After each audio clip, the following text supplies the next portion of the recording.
چی شد که این ویلا رو ساختین؟ اصلا ما آمدیم به یک تفریح اینجا آمدیم. ما بودیم همراه برادرم بود، فامیلم بود، همگیشان. وقتی که آمدیم اینجا ما یک زمین دیدیم. این زمینه که دیدیم بسیار خوشم آمد، بسیار یک منظره عالی داشت. بعدم این زمین همان روز صاحبش پیدا کردیم، یک هفته بعد این زمین خریدیم. بعد این خودم تمام وسایلش یایش بسیاریش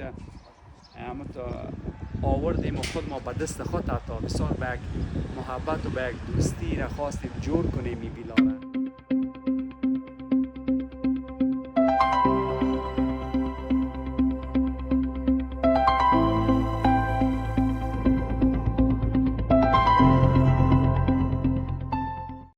ویلا ببینیم، صاحبش فارسی زبانه.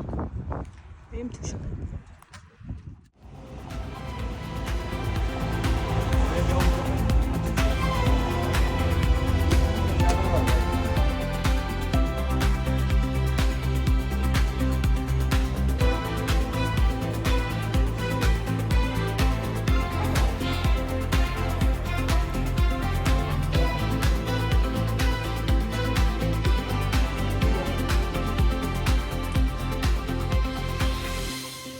خب این یه ویلاییه که دو قلو اینجا بهش میگن، ویلای ایکی.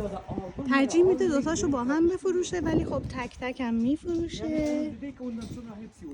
خیلی جاش خوبه، توی ارتفاع. بریم توشم ببین منظره اینجا رو.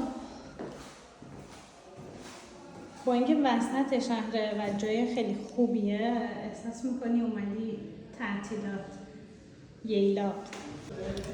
اتاقش هم ببینیم.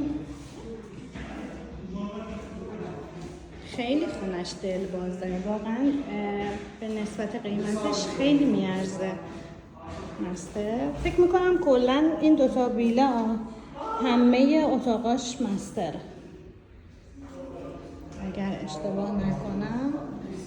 این هم اون یکی اتاقشه. ببین هر دو تا اتاقش که تو هر اتاق هم کلیما هستش، کولر گازی، منتهی میشه به این بالکن که خیلی دلبازه. ببین یعنی نگم برات، اینجا بشینی و استراحت کنی. یه جورایی هم خونه است هم یازلیکه به قول اینا، یعنی از این خونه های تعطیلات تابستونی که میگن.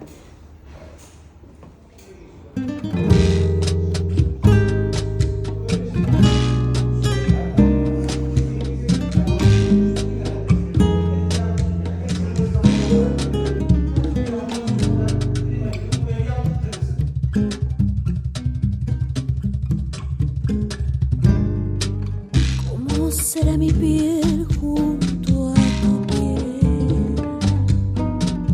¿Cómo será mi piel?